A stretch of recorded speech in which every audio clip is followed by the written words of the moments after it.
Hai semua, baiklah kami dari kelompok 6 mata kuliah auditing 1 akan mempresentasikan materi tentang strategi audit dan program audit secara keseluruhan dengan anggota kelompok yang pertama Dian Tumbelaka, yang kedua Lorenza Bawole, yang ketiga Reynaldo Lalende, yang keempat Trisna Pangeti, yang kelima Agnes Pembile, yang keenam Ayu Wandira Paputungan, yang ketujuh Dendrai Baware, yang kedelapan Eriko Langitan, yang kesembilan Imaniar Sihadi, dan yang terakhir saya sendiri Marlina Paut.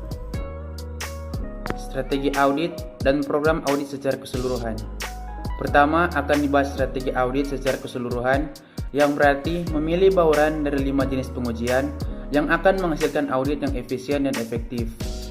Jenis pengujian dalam mengembangkan strategi audit secara keseluruhan, auditor menggunakan 5 jenis pengujian atau types of test untuk menentukan apakah laporan keuangan telah disajikan dengan wajar.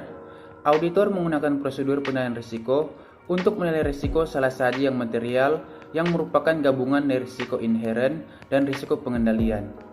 Keempat jenis pengujian lainnya merupakan prosedur audit selanjutnya atau further audit procedures yang melaksanakan sebagai respon terhadap risiko yang diidentifikasi. Setiap prosedur audit termasuk dalam salah satu dan kadang-kadang lebih dari satu dari kelima kategori tersebut. Pengujian pengendalian dilaksanakan untuk mendukung pengurangan penilaian risiko pengendalian, sementara auditor menggunakan prosedur analitis dan pengujian atas rincian saldo untuk memenuhi risiko deteksi yang direncanakan. Pengujian substantif atas transaksi akan mempengaruhi baik risiko pengendalian maupun risiko deteksi yang direncanakan, karena hal itu digunakan untuk menguji efektivitas pengendalian internal dan jumlah dolar transaksi. Prosedur penilaian risiko. Standar auditing mengharuskan auditor memahami entitas lingkungannya, termasuk pengendalian internalnya, untuk menilai risiko salah saji material dalam laporan keuangan klien.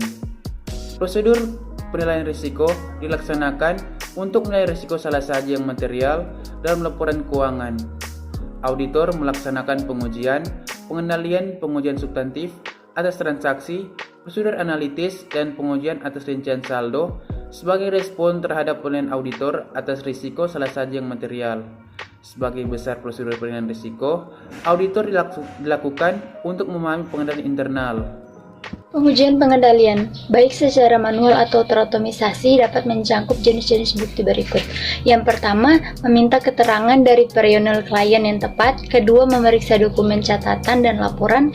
Ketiga, mengamati aktivitas yang berkaitan dengan pengendalian. Keempat, melaksanakan ulang prosedur klien. Pengujian pengendalian juga digunakan untuk menentukan apakah pengendalian tersebut efektif dan biasanya meliputi pengujian atas sampel transaksi. Sebagai pengujian atas efektivitas pelaksanaan proses persetujuan kredit, misalnya auditor dapat memeriksa sampel sebanyak 50 transaksi penjualan selama tahun bersangkutan untuk menentukan apakah kredit telah diberikan sebelum barang dikirimkan. Jumlah bukti tambahan yang diperlukan untuk pengujian pengendalian tergantung pada dua hal. Yang pertama, luas bukti diperoleh dalam memahami pengendalian internal. Yang kedua, pengurangan risiko pengendalian yang direncanakan. Pengujian substansif atas transaksi atau substantive as of transaction digunakan untuk menentukan apakah keenam tujuan audit yang berkaitan dengan transaksi telah dipenuhi bagi setiap kelas transaksi. Dua dari tujuan untuk transaksi penjualan itu adalah ada transaksi penjualan atau tujuan keterjadian dan transaksi penjualan yang ada telah dicatat atau tujuan kelengkapan. Auditor dapat melaksanakan pengujian pengendalian secara terpisah dan semua pengujian lainnya, tetapi seringkali lebih efisien melakukan secara bersamaan dengan pengujian substansif atas transaksi. Sebagai contoh, biasanya auditor dapat menerapkan pengujian pengendalian yang melibatkan dokumentasi dan pelaksanaan yang pada transaksi yang sama yang diuji untuk salah saji moneter. Prosedur analitis atau analytical procedure melibatkan perbandingan jumlah yang tercatat dengan harapan yang dikembangkan oleh auditor. tujuan yang paling penting dari prosedur analitis dalam mengaudit saldo akun adalah: 1. Menunjukkan salah saji yang mungkin dalam laporan keuangan. 2. Memberikan bukti substansif. Prosedur analitis yang dilaksanakan selama tahap perencanaan biasanya berbeda dengan yang dilaksanakan dalam tahap pengujian. Sebagai contoh, meskipun menghitung margin kotor selama tahap perencanaan, auditor mungkin melakukannya dengan menggunakan data intern. Selanjutnya, pengujian rincian saldo atau text of detail of balance berfokus pada saldo akhir buku besar, baik untuk akun neraca maupun laporan laba rugi. Penekanan utamanya dalam sebagian besar pengujian rincian saldo adalah pada neraca. Contohnya meliputi konfirmasi saldo, pelanggan, menyangkut piutang usaha, pemeriksaan fisik persediaan, sebagian, dan pemeriksaan laporan vendor tentang utang usaha. Ikhtisar jenis-jenis pengujian. Pengujian pengendalian akan membantu auditor mengevaluasi apakah pengendalian atas transaksi dalam siklus itu cukup efektif untuk mendukung pengurangan penilaian risiko pengendalian, sehingga mengurangi pengujian substantif.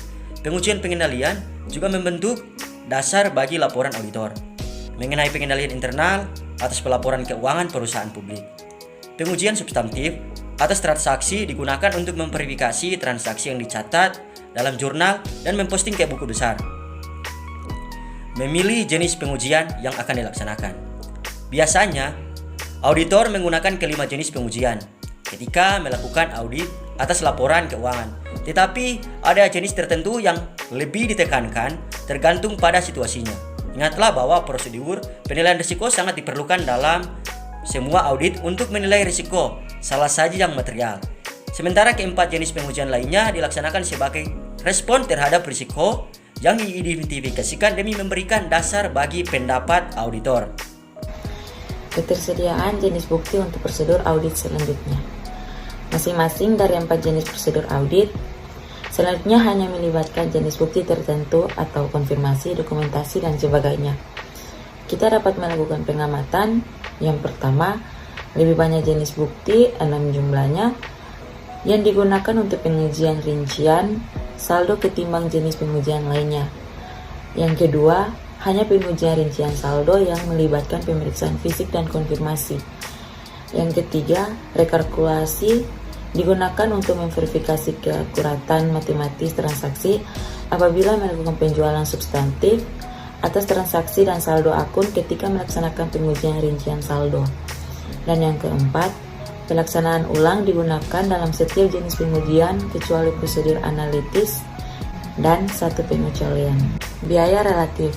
Ketika auditor harus memutuskan jenis pengujiannya, yang akan dipilih memperoleh bukti yang tepat untuk mencukupi biaya bukti itu merupakan pertimbangan yang penting. Jenis pengujian yang tercantum berikut ini disusun menurut peningkatan biayanya. Yang pertama, prosedur analisis. Yang kedua, prosedur penilaian risiko, termasuk prosedur untuk memahami pengendalian internal. Yang ketiga, pengujian pengendalian. Yang keempat, pengujian substantif atas transaksi. Dan yang kelima, pengujian rincian saldo.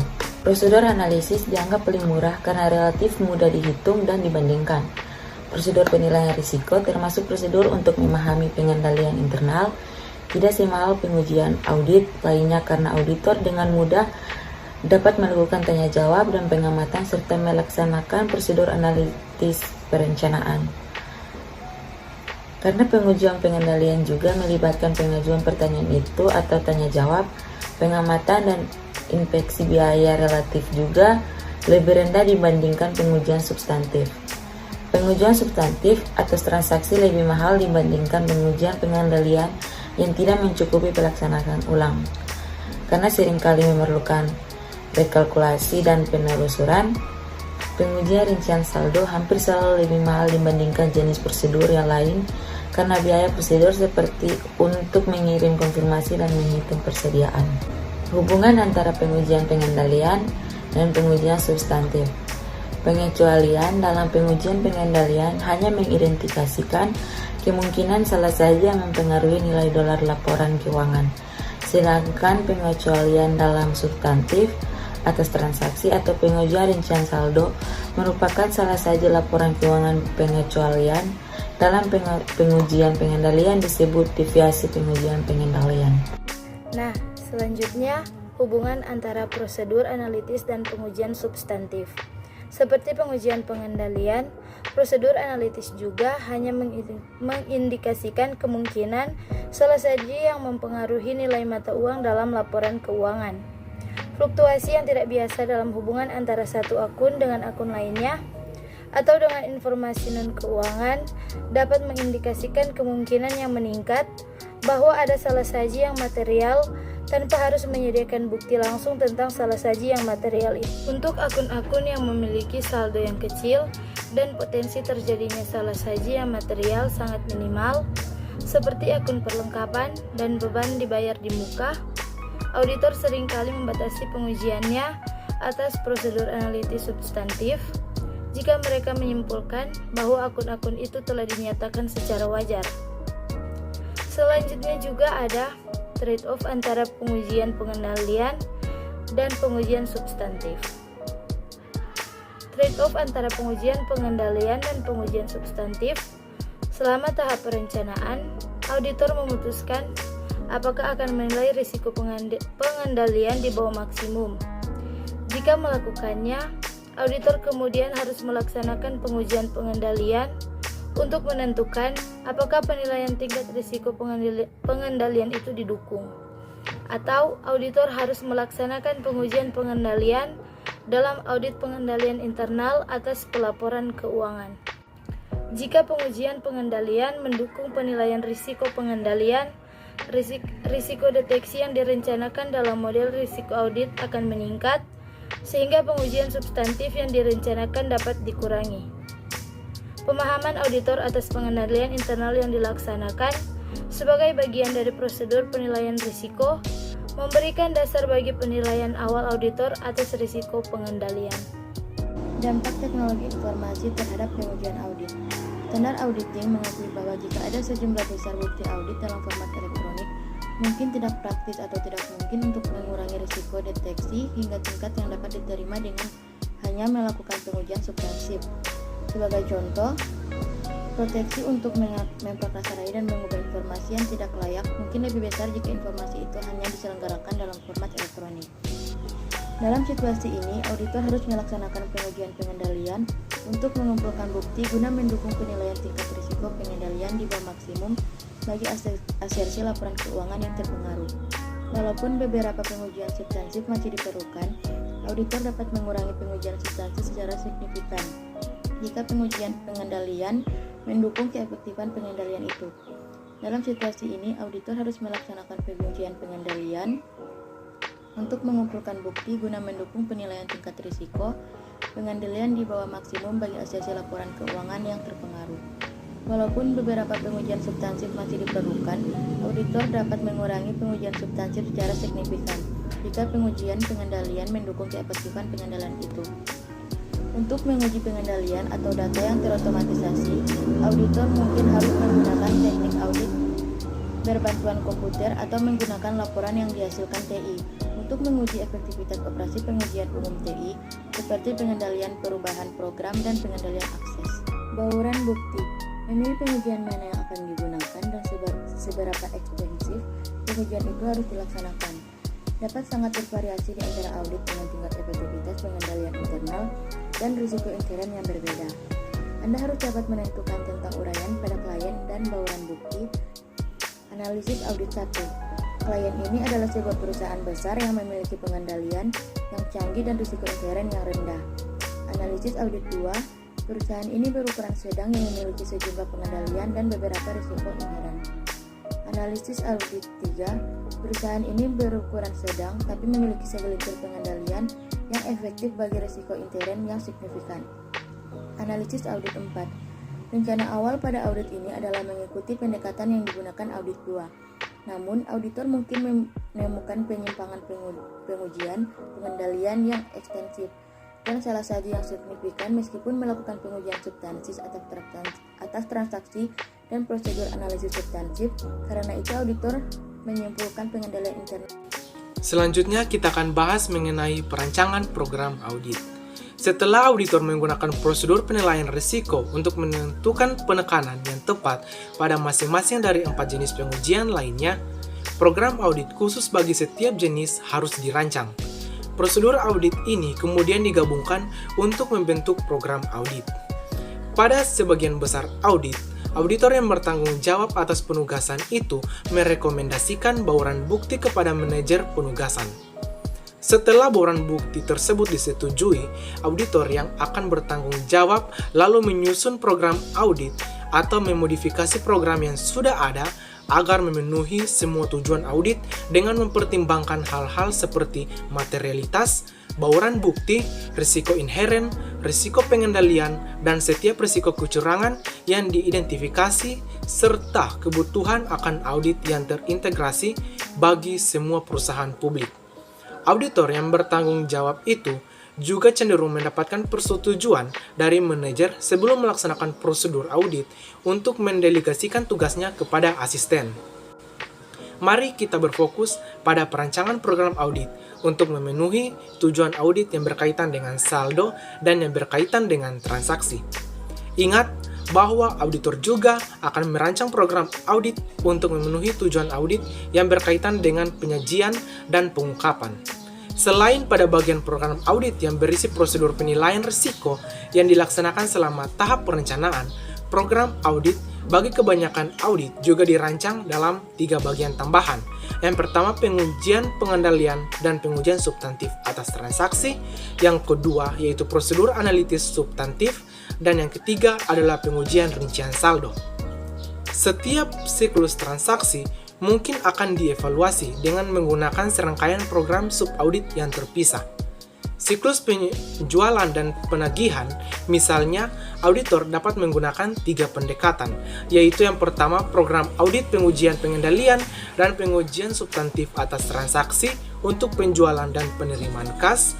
Yang kedua, program audit prosedur analitis substantif untuk keseluruhan siklus. Dan yang ketiga adalah program audit pengujian rincian saldo untuk kas, piutang usaha, beban piutang tak tertagih, penyisihan untuk piutang tak tertagih, dan piutang usaha rupa-rupa. Selanjutnya kita akan bahas mengenai pengujian pengendalian dan pengujian substantif atas transaksi. Program audit pengujian pengendalian dan pengujian substantif atas transaksi biasanya meliputi bagian deskriptif yang mendokumentasikan pemahaman atas pengendalian internal yang diperoleh selama pelaksanaan prosedur penilaian risiko. Program itu juga mungkin menyertakan suatu uraian tentang prosedur yang dilaksanakan untuk memperoleh pemahaman atas pengendalian internal dan penilaian tingkat risiko pengendalian. Apabila pengendalian sudah efektif dan risiko pengendalian dinilai rendah, auditor akan sangat menekankan pada pengujian pengendalian. Beberapa pengujian substantif atas transaksi juga akan disertakan. Jika risiko pengendalian dinilai maksimum, hanya pengujian substantif atas transaksi yang akan digunakan dengan asumsi audit itu dilakukan atas perusahaan non-publik. Selanjutnya, kita akan bahas mengenai prosedur audit. Ketika merancang pengujian pengendalian dan pengujian substantif atas transaksi, auditor menekankan pada pemenuhan tujuan audit yang berkaitan dengan transaksi yang dikembangkan. Auditor mengikuti pendekatan 4 langkah untuk mengurangi risiko pengendalian yang diperkirakan. Langkah yang pertama, memberlakukan tujuan audit yang berkaitan dengan transaksi pada kelas transaksi yang diuji, seperti penjualan. Yang kedua, mengidentifikasi pengendalian kunci yang dapat mengurangi risiko pengendalian untuk setiap tujuan audit yang berkaitan dengan transaksi. Yang ketiga, mengembangkan pengujian pengendalian yang tepat bagi semua pengendalian internal yang digunakan untuk mengurangi penilaian pendahuluan atas risiko pengendalian di bawah maksimum atau pengendalian kunci. Yang keempat, untuk jenis salah saji potensial yang berkaitan dengan setiap tujuan audit yang berkaitan dengan transaksi, rancanglah pengujian substantif atas transaksi yang tepat dengan mempertimbangkan defisiensi pengendalian internal dan hasil yang diharapkan. Nah, selanjutnya prosedur analitis. Karena relatif murah, banyak auditor melaksanakan prosedur analitis substantif pada semua audit. Nah, prosedur analitis yang dilaksanakan selama pengujian substantif seperti audit piutang usaha biasanya lebih terfokus dan lebih ekstensif ketimbang yang dilakukan sebagai bagian dari perencanaan. Selama tahap perencanaan, auditor dapat mengkalkulasi presentasi margin kotor untuk total penjualan. Sementara selama pengujian substantif atas piutang usaha, auditor dapat mengkalkulasi presentasi margin kotor per bulan atau per lini bisnis, atau mungkin keduanya. Nah, prosedur analitis yang dihitung dengan menggunakan jumlah dengan bulanan biasanya akan lebih efektif dalam mendeteksi salah saji ketimbang yang dihitung. Jika penjualan dan piutang usaha didasarkan pada hubungan yang dapat diprediksi data non-keuangan, auditor seringkali menggunakan informasi itu untuk melakukan prosedur analitis. Demikian pula, jika penagihan pendapatan didasarkan pada jumlah jam kerja profesional yang dibebankan kepada klien. Ketika auditor berencana menggunakan prosedur analitis untuk memberikan keyakinan substantif tentang saldo akun, data yang digunakan dalam kalkulasi harus dipandang cukup dapat diandalkan. Ini berlaku untuk semua data, terutama data non-keuangan. Nah, selanjutnya pengujian rincian saldo. Untuk merancang prosedur audit pengujian rincian saldo, auditor menggunakan metodologi yang berorientasi pada tujuan audit yang berkaitan dengan saldo. Sebagai contoh, jika auditor memverifikasi piutang usaha, prosedur audit yang direncanakan harus mencukupi untuk memenuhi setiap tujuan audit yang berkaitan dengan saldo. Nah, dalam merencanakan prosedur audit pengujian rincian saldo, untuk memenuhi tujuan tersebut, banyak auditor mengikuti metodologi seperti yang akan dibahas berikut, yaitu metodologi untuk merancang pengujian rincian saldo piutang usaha. Yang pertama yaitu mengidentifikasi risiko bisnis klien yang mempengaruhi piutang usaha. Yang kedua, menetapkan materialitas kinerja dan menilai risiko inherent untuk piutang usaha. Yang ketiga yaitu menilai risiko pengendalian untuk siklus penjualan dan penagihan. Yang keempat yaitu merancang dan melaksanakan pengujian pengendalian serta pengujian substantif atas transaksi untuk siklus penjualan dan penagihan. Yang kelima yaitu merancang dan melaksanakan prosedur analitis untuk saldo piutang usaha. Dan yang terakhir yang keenam yaitu merancang pengujian rincian saldo piutang usaha untuk memenuhi tujuan audit yang berkaitan dengan saldo. Salah satu bagian yang paling menantang dalam audit adalah menerapkan dengan tepat faktor-faktor yang mempengaruhi pengujian rincian saldo. Setiap faktor itu bersifat subjektif. Lebih lanjut, dampak setiap faktor terhadap pengujian rincian saldo juga sama subjektifnya. Sebagai contoh, jika risiko inherent dikurangi dari sedang ke rendah, ada kesepakatan bahwa pengujian rincian saldo dapat dikurangi. Auditor harus menggunakan banyak pertimbangan profesional dalam memutuskan pengaruh spesifik dari perubahan semacam itu terhadap prosedur audit, ukuran sampel, item yang dipilih, dan penetapan waktu. Selanjutnya yaitu tingkat disagregasi aktivitas perencanaan, di mana tingkat disagregasi berkisar dari audit secara keseluruhan hingga tujuan audit yang berkaitan dengan saldo bagi setiap akun. Sebagai contoh, prosedur penilaian risiko berkaitan dengan memperoleh informasi tentang latar belakang bisnis dan industri klien yang bersangkutan dengan audit secara keseluruhan. Pertama, auditor akan menggunakan informasi itu ketika menilai risiko audit yang dapat diterima bagi penugasan secara keseluruhan. Kedua, auditor akan menggunakan informasi tentang bisnis dan industri klien yang diperoleh melalui prosedur penilaian risiko untuk menilai risiko inherent bagi tujuan audit khusus. Selanjutnya yaitu program audit ilustrasi, di mana ini memiliki artian bahwa standar auditing mengharuskan auditor untuk menggunakan program audit tertulis. Perangkat lunak audit akan membantu auditor memilih prosedur audit yang tepat dan mengaturnya ke dalam program audit dengan mempertimbangkan risiko inherent dan pengendalian serta pertimbangan perencanaan lainnya. Telah kita bahas sebelumnya bahwa pengujian rincian saldo harus dirancang untuk memenuhi tujuan audit yang berkaitan dengan saldo bagi setiap akun, dan luas pengujian tersebut dapat dikurangi apabila tujuan audit yang berkaitan dengan transaksi telah dipenuhi oleh pengujian pengendalian atau pengujian substantif atas transaksi. Selanjutnya yaitu ikhtisar istilah penting yang berkaitan dengan bukti, di mana yang pertama yaitu fase proses audit. Keempat fase proses audit atau phases of the audit process dalam kolom pertama merupakan cara utama audit itu di organisasi, di mana menunjukkan komponen penting dari keempat fase proses audit tersebut. Selanjutnya yang kedua yaitu tujuan audit.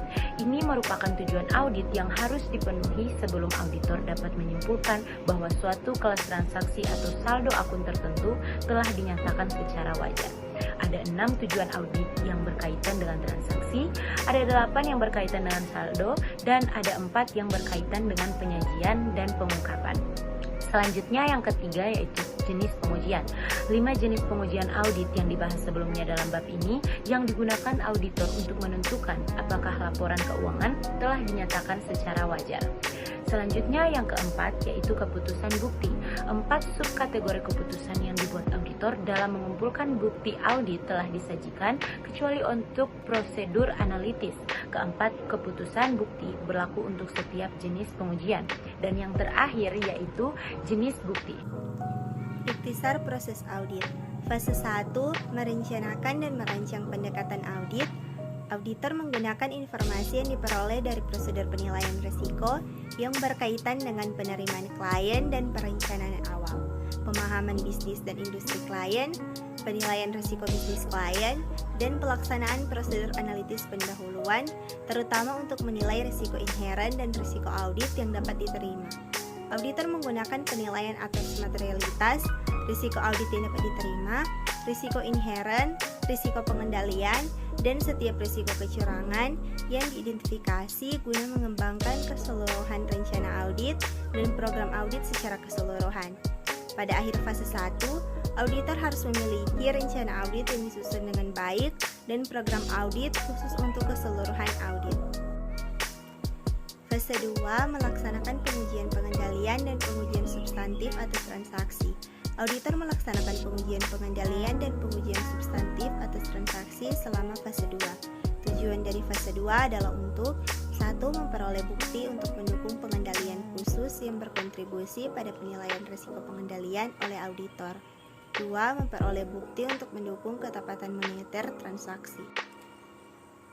Tujuan pertama dipenuhi dengan melakukan pengujian pengendalian dan tujuan kedua dipenuhi dengan melakukan pengujian substantif atas transaksi. Seringkali kedua jenis pengujian tersebut dilaksanakan secara serentak atas transaksi yang sama. Apabila pengendalian dianggap tidak efektif atau bila auditor menemukan penyimpangan, pengujian substantif dapat diperluas dalam fase ini atau dalam fase 3 dengan mempertimbangkan implikasi bagi laporan auditor tentang pengendalian internal atas pelaporan keuangan dalam audit yang terintegrasi. Fase 3, melaksanakan prosedur analitis dan pengujian rincian saldo. Tujuan dari fase 3 adalah memperoleh bukti tambahan yang mencukupi guna menentukan apakah saldo akhir dan catatan kaki atas laporan keuangan telah dinyatakan secara wajar. Sifat dan luas pekerjaan akan sangat tergantung pada temuan dari 2 fase sebelumnya. 2 kategori umum dari prosedur fase 3 adalah: yang pertama, prosedur analitis substantif yang menilai kelayakan transaksi dan saldo secara keseluruhan. Kedua, pengujian rincian saldo yang merupakan prosedur audit untuk menguji salah saji moneter dalam saldo laporan keuangan. Fase 4, menyelesaikan audit dan mengeluarkan laporan audit. Setelah 3 fase pertama diselesaikan, auditor harus mengumpulkan bukti tambahan yang bersangkutan dengan tujuan audit yang berkaitan dengan penyajian dan pengungkapan, mengikhtisarkan hasilnya, mengeluarkan laporan audit, dan melaksanakan bentuk komunikasi lainnya. Fase ini mempunyai beberapa bagian.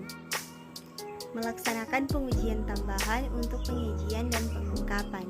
Prosedur yang dilaksanakan auditor untuk mendukung 4 tujuan audit yang berkaitan dengan penyajian dan pengungkapan serupa dengan prosedur audit yang dilaksanakan untuk mendukung tujuan audit yang berkaitan dengan transaksi dan yang berkaitan dengan saldo.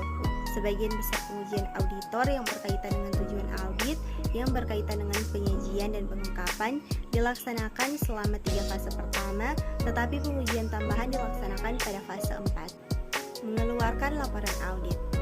Jenis laporan audit yang akan dikeluarkan tergantung pada bukti yang dikumpulkan dan temuan audit. Berkomunikasi dengan komite audit dan manajemen. auditor diwajibkan untuk mengkomunikasikan defisiensi yang signifikan dalam pengendalian internal kepada komite audit atau manajemen senior. Standar auditing juga mengharuskan auditor untuk mengkomunikasikan berbagai hal tertentu lainnya kepada pihak yang bertanggung jawab atas tata kelola seperti komite audit atau badan serupa yang ditunjuk setelah penyelesaian audit. Meskipun tidak diharuskan, auditor sering juga memberi saran kepada manajemen untuk meningkatkan kinerja bisnis.